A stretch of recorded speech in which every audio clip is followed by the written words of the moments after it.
परमेश्वर पिता का धन्यवाद और स्तुति हो। आज के सुंदर समय के लिए मैं परमेश्वर का धन्यवाद करता हूँ। फिर एक और दिन को देखने का सौभाग्य हमारे परमेश्वर और मुक्तिदाता यीशु हमें दिया है, इसलिए मैं परमेश्वर का धन्यवाद करता हूँ, प्रभु की स्तुति करता हूँ। यह सुंदर सुबह की समय में, विशेषकर इस प्रभुवार के भोर के समय पर महान और सर्वशक्तिमान परमेश्वर के वचन के सामने बैठने का अवसर परमेश्वर हमें प्रदान किया है। प्रार्थना के साथ हम प्रभु के सन्मुख पर बैठे। आज के दिन में आप सबों को एक आशीषमय आराधना को परमेश्वर प्रदान करे। प्रार्थना पूर्वक आराधनाओं में आराधना करते हुए, परमेश्वर की महिमा करते हुए आगे बढ़ने में प्रभु हमें सहायता और मदद करे। इन दिनों में हम परमेश्वर में हमेशा बने रहते हुए हमारे जीवन को जिस मकसद के लिए प्रभु के हाथ में सौंपा है, समर्पण किया है, या परमेश्वर हमें किस कार्य के लिए बुलाया गया है, उस उत्तरदायित्व को समझने का शक्ति परमेश्वर हमें प्रदान करे। हमारे उत्तरदायित्व को इन दिनों में पूरा करने परमेश्वर की आत्मा प्रतिदिन हमें अपने विश्वास में मजबूत करे। प्रभु में हम निरंतर वास करते हुए आगे जीवन बढ़ाने में प्रभु की आत्मा हम सबको सहायता और मदद करने पाए। यीशु के चुनौतियों का, यीशु के शिक्षाओं का, अलग अलग प्रकार के कार्यों को देखने का सौभाग्य पिछले दिनों में परमपिता परमेश्वर हमें मदद किया है। उद्धार के विषय पर या मन फिराव के विषय पर, नए जीवन के विषय पर, यीशु के शिक्षाओं के बारे में समझने का अवसर परमेश्वर हमें दिया। दैनिक मसीही जीवन में या जीवन के विषय में यीशु की शिक्षा किस प्रकार दिया गया, उसी के आधारभूत को हमें फिर से देखने का मौका परमेश्वर दिया। तीसरी बातें, फरीसी और झूठे शिक्षकों के विषय में यीशु की शिक्षा के विवरण को देखने का अवसर प्रभु ने दिया। चौथी बात यह है कि भंडारीपन के विषय में यीशु की शिक्षा के बारे में हमें सीखने का अवसर परमेश्वर ने दिया। पिछले दिनों में हम स्वर्ग और नरक के विषय में यीशु के शिक्षाओं के प्रति अच्छे विवरण को हमें देखने का अवसर परमपिता परमेश्वर दिया है। मैं प्रभु का धन्यवाद और स्तुति फिर से करता हूं कि यीशु मसीह इस धरती पर जब थे तब ऊपर वाले कमरे के प्रवचन में यीशु ने आश्वस्त करने वाले वचन कहे कि वह थोड़े समय के लिए इसलिए जा रहा है कि हमारे लिए जगह तैयार करे, और हमें या उस पर विश्वास करने वालों को फिर वापस ले जाने यीशु मसीह इस धरती पर फिर से आएंगे। उसी के विषय पर यूहन्ना रचित सुसमाचार 14 अध्याय उसका 1 से 3 आयत तक जब हम पढ़ते हैं, वहां पर परमेश्वर तक पहुंचने का मार्ग के विषय पर या स्वर्ग तक हमें पहुंचने का मार्ग यीशु मसीह बता चुका है। तुम्हारा मन व्याकुल न हो, परमेश्वर पर विश्वास रखो और मुझ पर भी विश्वास रखो। मेरे पिता के घर में बहुत से रहने का स्थान है, यदि ना होते तो मैं तुमसे कह देता, क्योंकि मैं तुम्हारे लिए जगह तैयार करने जाता हूं, और यदि मैं जाकर तुम्हारे लिए जगह तैयार करूं तो फिर आकर तुम्हें अपने यहाँ ले जाऊंगा कि जहां मैं रहूं वहां तुम भी रहो। परमेश्वर की महिमा और स्तुति हो। यीशु इसी प्रकार हमें शिक्षा दी गई कि यीशु हमें फिर से ले जाने के लिए यहाँ पर आएगा। हम सब यीशु के साथ रहने का सौभाग्य परमपिता परमेश्वर हमें प्रदान करेगा।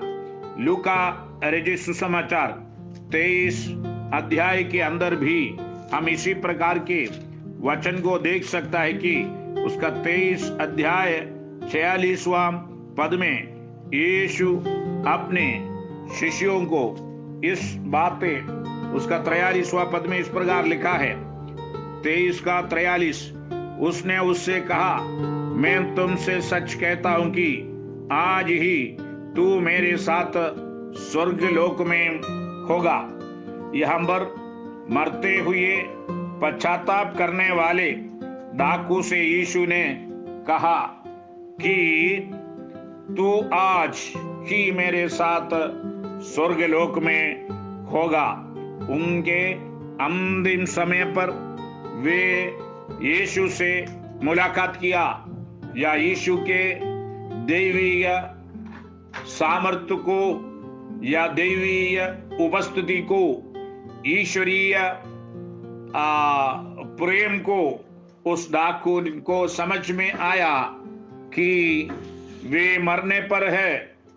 उसी समय उसे कहता है, वे अपने आप जीवन के अंदर पश्चाताप करने के द्वारा, यीशु को ग्रहण करने के द्वारा, यीशु से बातें करने के द्वारा यीशु उनको कहता है, आज ही मेरे साथ स्वर्ग लोक में होगा। प्रभु की महिमा और स्तुति हो। जीवन के इस घड़ी तक यीशु के बारे में वो डाकू नहीं जानता था, लेकिन अंत के समय में उसको पहचान में आया, जान गया, ग्रहण किया, मालूम किया कि मसीह यीशु परमेश्वर का पुत्र है। मानव के उद्धार के लिए यीशु इसी समय अपने जीवन संपूर्ण से समर्पित कर रहे करके उनको समझ में आया, तो वे यीशु को ग्रहण किया। मैं परमेश्वर का धन्यवाद और स्तुति करता हूँ। मसीह परिवार में जन्म लेकर जीवन के अंत में मैं ये काम करूंगा करके बोलने से कोई फायदा नहीं। जब हमें परमेश्वर जिंदा रखता, समझ और बुद्धि की आत्मा दिया, उसी समय पर अपने जवानी में ही परमेश्वर से या सृष्टिकर्ता परमेश्वर से मुलाकात करने का, उनको अंगीकार करने का, उनका वचन को पालन करने का, उनके मार्गों पर चलने का अवसर परमेश्वर जब हमें देता है, उस समय को उपयोग में लाकर प्रभु के नाम की महिमा के लिए जीने में सर्वशक्तिमान परमेश्वर हम सबको सहायता और मदद करने पाए। यीशु मसीह ने स्वर्ग को पिता परमेश्वर के साथ एक घर के रूप में प्रस्तुत किया गया है। जब हम मत्ती रचित सुसमाचार 6 अध्याय उसका 9वें पद को जब हम पढ़ते हैं, वहां पर इसी प्रकार यीशु कहता है कि अतः तुम इस रीति से प्रार्थना किया करो, हे हमारे पिता, आप जो स्वर्ग में है, आपका नाम पवित्र माना जाए। उसी प्रकार हम लूका रचित सुसमाचार 11 अध्याय के अंदर भी प्रभु यीशु मसीह इसी प्रकार अपने शिष्यों को ये बता कर देता है कि 11 का 2 में उसने उनसे कहा, जब तुम प्रार्थना करो तो कहो, हे पिता, आपका नाम पवित्र माना जाए, आपका राज्य आए। यीशु मसीह स्वर्ग को पिता परमेश्वर के साथ एक घर के रूप में प्रस्तुत किया। यीशु स्वर्ग से मरने के लिए और बहुत से पुत्रों को स्वर्ग में ले जाने के लिए आया है। प्रेज़ गॉड, प्रभु की महिमा और स्तुति हो। यीशु मसीह यहाँ पर इब्रानियों की पत्री के अंदर हम उसी के विषय पर उसका दूसरा अध्याय उसके 10वीं पद जब हम देखेंगे, वहां पर इसी प्रकार वचन में बताता है, क्योंकि जिसके लिए सब कुछ है और जिसके द्वारा सब कुछ है, उसे यही अच्छा लगा कि जब वह बहुत से पुत्रों को महिमा में पहुंचाए तो उसके उद्धार के कर्ता को दुख उठाने के द्वारा सिद्ध करे। प्रभु की स्तुति और महिमा हो। यीशु मसीह स्वर्ग से मरने के लिए हम पे आया।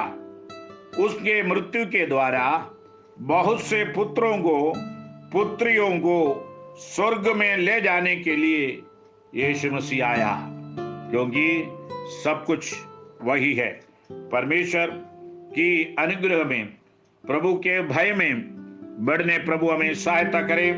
स्वर्ग और नरक के लंबे बातों को हम पिछले दिनों में देखा। मैं उसको यहाँ पर समाप्त करके आगे और बढ़ना चाहूंगा।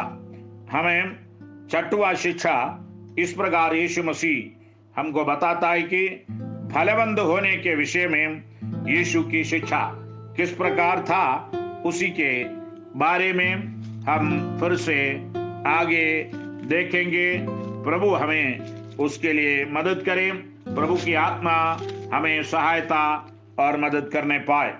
यूहन्ना रचित सुसमाचार 15 अध्याय उसका 1 से लेकर 17वीं पद तक जब हम देखते हैं, यहाँ पर अलग अलग दृष्टांत यीशु मसीह यहाँ पर बताया गया है। पहला दृष्टांत में खोई हुई भेड़ का दृष्टांत बताया गया, खोए हुए सिक्के के दृष्टांत को बताया। तीसरा उड़ाऊ पुत्र का दृष्टांत यीशु मसीह यहाँ पर दिया गया। यहाँ पर जब हम देख लूका रचित सुसमाचार में इसी प्रकार यीशु मसीह हमें शिक्षा देने के साथ साथ यूहन्ना रचित सुसमाचार 15 अध्याय के 1 से लेकर 17 पद तक जब हम देखेंगे, वहां पर यीशु सच्ची दाखलता के विषय पर हमें बताता है। मैं उसी के ऊपर थोड़ा हम मनन करने का समय लेना चाहता हूं। यहाँ पर 1 से 17, यूहन्ना 15 का 1 से 17 तक ऊपर वाले कमरे के प्रवचन का केंद्र दाखलता और उसकी डालियां है। इसे यीशु की इच्छा है कि हम में फल उत्पन्न हो, अधिक फल, बहुत अधिक फल लाने के विषय पर यीशु मसीह यहाँ पर शिक्षा देता है, क्योंकि यीशु स्वयं इस बात को कहता, मैं दाखलता हूं, तुम डालियां हो। जो मुझ में बना रहता है और मैं उसमें, वह बहुत फल फलता है, क्योंकि मुझसे अलग होकर तुम कुछ भी नहीं कर सकते हैं करके यीशु सिखाया। यीशु और साथ में कहता है, यदि तुम मुझ में बने रहो और मेरा वचन तुम्हें में बना रहे, तो जो चाहो मांगे और वह तुम्हारे लिए हो जाएगा। यीशु मसीह इसी प्रकार वो ये अपने शिष्यों को कहता है कि मैंने यह बातें तुमसे इसलिए कही है कि मेरा आनंद तुम्हें में बना रहे और तुम्हारा आनंद पूरी हो जाए। उसके साथ साथ यीशु आज्ञा इसी प्रकार उनको दिया गया कि जैसा मैंने तुमसे प्रेम रखा, वैसा ही तुम भी एक दूसरे से प्रेम रखो। यहाँ पर इससे बड़ा प्रेम किसी का नहीं कि कोई अपने मित्रों के लिए अपना प्राण दे। जो आज्ञा मैं तुम्हें देता हूं, यदि उसे माने तो तुम मेरे मित्र हो। प्रभु की स्तुति और महिमा हो।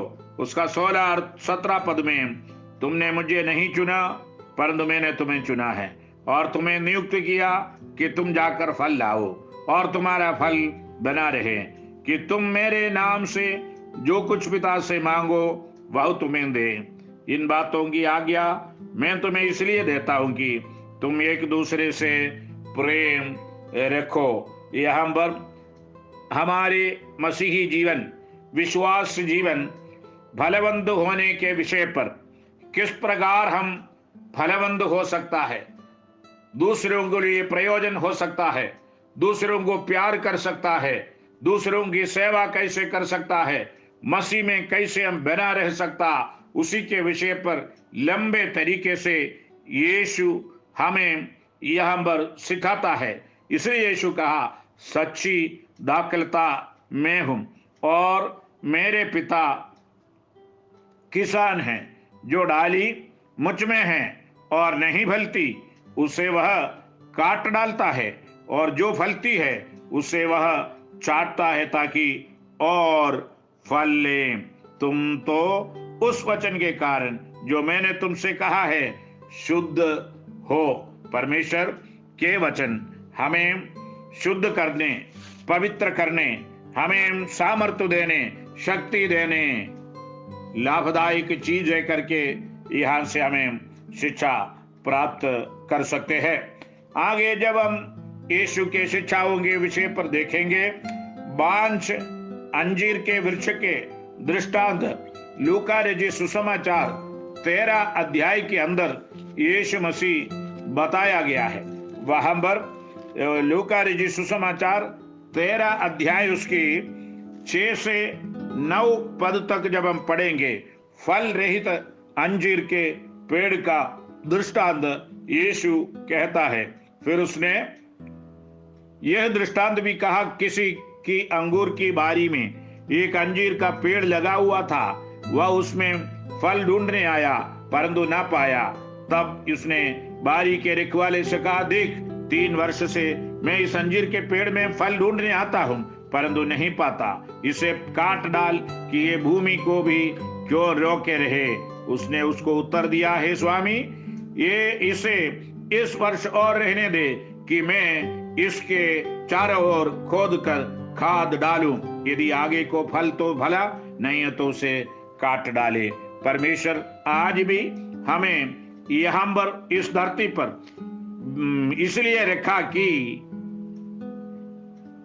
ये खेती करने वाले आदमी, ये दास, ये सेवक स्वामी से, हमारा सृष्टिकर्ता परमेश्वर से कहता है, इसे इस वर्ष और रहने दे, मैं इसके चारों ओर खोद कर काट डालूं। परमेश्वर की अपार कृपा के कारण हमें आज भी परमेश्वर जीवित रखा है। चाहे हम फल ना लाए हुए व्यक्ति हो या परमेश्वर की इच्छा के अनुसार ना चले हुए व्यक्ति हो, तो भी परमेश्वर हमें जीवित रखा ताकि आपके ओर से परमेश्वर की महिमा इस साल या अगला पल, अगला दिन होंगे करके विश्वास के साथ ये कार्य को करता है। मैं उसके विषय पर आज हमें विवरण देने का समय नहीं है। हम आज के दिन में प्रियजनों अपने जीवन को परमेश्वर के हाथ में समर्पित करें। उस बांझ अंजीर के वृक्ष के समान यदि हमारे आत्मिक जीवन हो, आज हम अपने जीवन को परखें, परमेश्वर के हाथ में समर्पित करें। आइए हम प्रार्थना में जाएंगे। अनुग्रहकारी प्रेमी पिता, दयालु परमेश्वर, हम आपका धन्यवाद और स्तुति करते हैं। आपके पुत्र मसीह यीशु के मधुर नाम में आज के इस सुबह के समय फिर से हमें आपके हाथ में समर्पित करता हो। पिता, हम पर आप करुणा कीजिए, दया कीजिए, आपकी महिमा के लिए में इस्तेमाल कीजिए, और एक उत्तम आशीषों से हमें भर दीजिए। आपके मार्गों पर चलने के लिए मदद कीजिए। नरक और स्वर्ग के विषय पर खुदावंद हम वास्तविकता को पहचानने का शक्ति हमें दीजिए। हमारे आत्मिक दृष्टियों को खोलिए, आपके इच्छानुसार हमें चलाइए। प्रभु जी, आज के दिन भर के हमारे हर कार्य में सफलता, उन्नति आप प्रदान कीजिए। रक्त के आड़ में छिपाइए। प्रभु जी, आपकी महिमा के लिए में इस्तेमाल कीजिए। आपकी करुणा के हाथ में समर्पित करते हैं। खुदावंद, हमें सुनने वाले भाई बहन बच्चों को यीशु के नाम से हम आशीषित कर देते हैं, वे आशीष के कारण बनने पाए। आदर महिमा आपको देते हैं, इस बिंदु उद्धार करता प्रभु यीशु के मधुर और मीठे नाम से मांगते हैं, सुनिए और ग्रहण कीजिए पिता। आमीन आमीन। परमपिता परमेश्वर की असीम आशीषें आपके ऊपर उंडेलने पाए। धन्यवाद धन्यवाद।